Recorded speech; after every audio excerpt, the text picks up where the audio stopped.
अविरल निर्मल धार है शिक्षा, सजीवों का संस्कार है शिक्षा, हम मानवों का श्रृंगार है शिक्षा।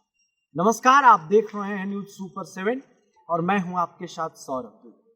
इस वक्त हमारे साथ मौजूद हैं डॉक्टर अमित मिश्रा सर, जो कि गोपाल नारायण सिंह विश्वविद्यालय के पत्रकारिता एवं जनसंचार विभाग के एचओडी। नमस्कार सर। जी नमस्कार सर, आइए हम लोग सर से बात करते हैं। शिक्षा सर की जो व्यवस्था है हमारे बिहार की, सबसे पहले सर बड़ा चिंतनीय है शिक्षा की जो स्थिति है, सर इसको किस तरह से सुधारा जा सकता है? देखिए, बिहार चूंकि प्रारंभ से लेकर अभी तक जी शिक्षा का केंद्र रहा है।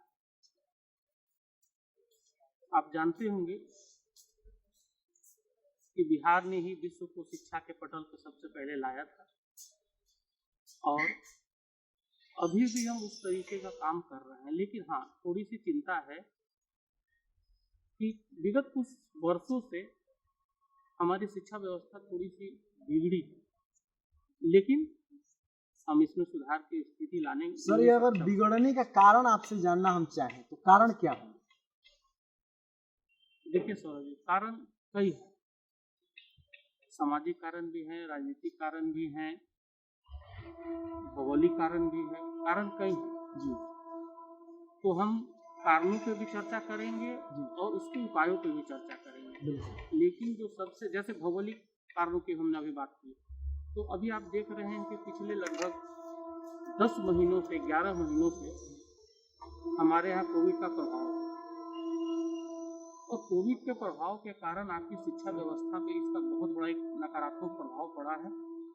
शिक्षा व्यवस्था धूल रवैये से चल रहा है। इसकी वजह से ये भी एक कारण होता है, कोविड में बच्चों का इधर उधर स्कूल कॉलेज नहीं जा पाना। सर, कोविड की बात छोड़ दिया जाए तो कोविड से पहले जो हमारा सर रिपोर्ट आया था, उसमें बिहार की जो शिक्षा थी, प्रारंभिक शिक्षा स्कूलिंग रिपोर्ट की बात करें तो लास्ट से सेकंड पोजीशन पर। सर, इसको सुधारा कैसे जाए? देखिए, सुधार नीति की जब बात आप कर रहे हैं तो सुधारने के लिए सबसे पहले तो हम और आपके बीच में, हमारे बीच में सुधरने के लिए अपने आप में एक प्रबल इच्छा आपको जागृत करनी होगी जी, कि हाँ, हमें वो बिहार बनना है जो आज से 100, 200, 300 साल पहले। इसके लिए आप यहाँ शिक्षा से संबंधित स्कूल का निर्माण आपको अधिक से अधिक कराना होगा। जहाँ पे शिक्षकों का पद अभी रिक्त है, उन रिक्त पदों को भरना होगा। महाविद्यालयों में आज स्थिति आप देख रहे हैं कि शिक्षक और छात्र का जो अनुपात है वो काफी कम है, तो उस अनुपात को बढ़ाना होगा। इस तरीके से व्यवस्थाएं करनी होंगी। आधारभूत संरचनाओं का विकास करना होगा, क्योंकि जिस तरीके से पहले आधारभूत संरचनाएं थी, आज वो संरचनाएं, हमारे यहाँ मानव जाति का विकास हो रहा है, लेकिन संरचनाओं का विकास जितना होना चाहिए था अभी उतना हो नहीं पा रहा है। इसके कई कारण हैं, हमने आपको पहले भी बताया।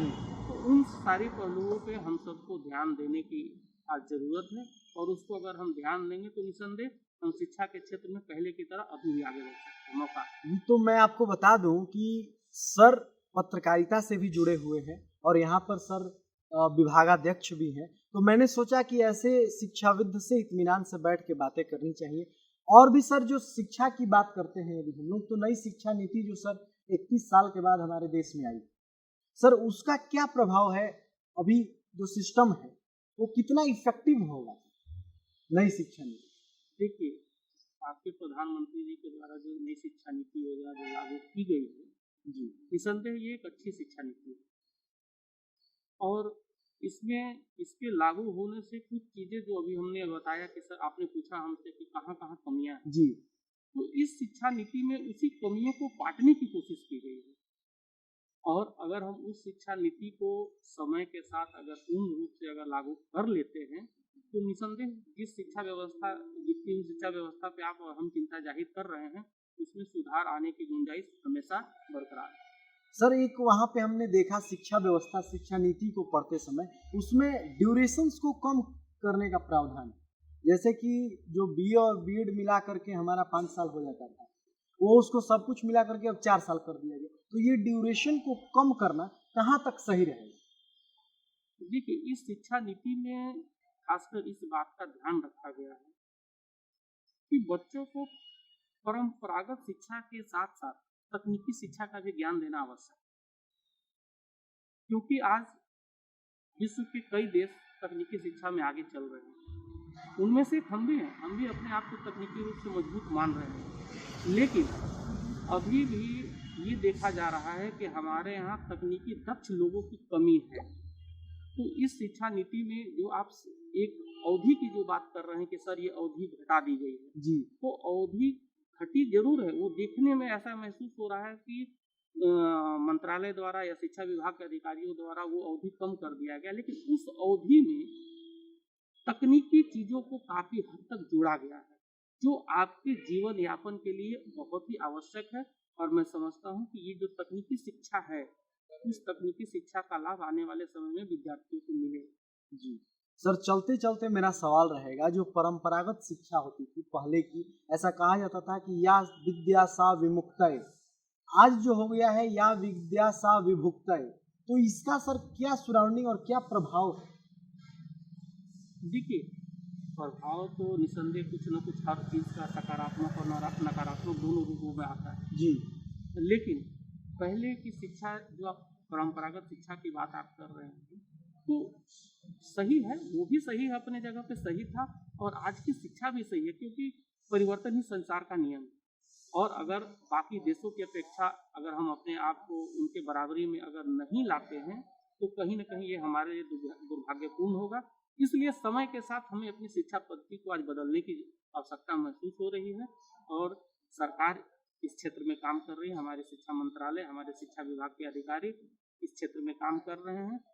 और मैं ये भी कहना चाहूँगा कि ये जो परिवर्तन आ रहा है आज के युवा पीढ़ी के द्वारा या समाज के लोगों के द्वारा, इस परिवर्तन को स्वीकार करने की आवश्यकता है, क्योंकि यही समय की मांग है। जी, तो आप सुन रहे थे डॉक्टर अमित मिश्रा सर को, जो कि यहाँ के विभागाध्यक्ष हैं और पत्रकारिता के क्षेत्र में भी इनका बहुत बड़ा योगदान है।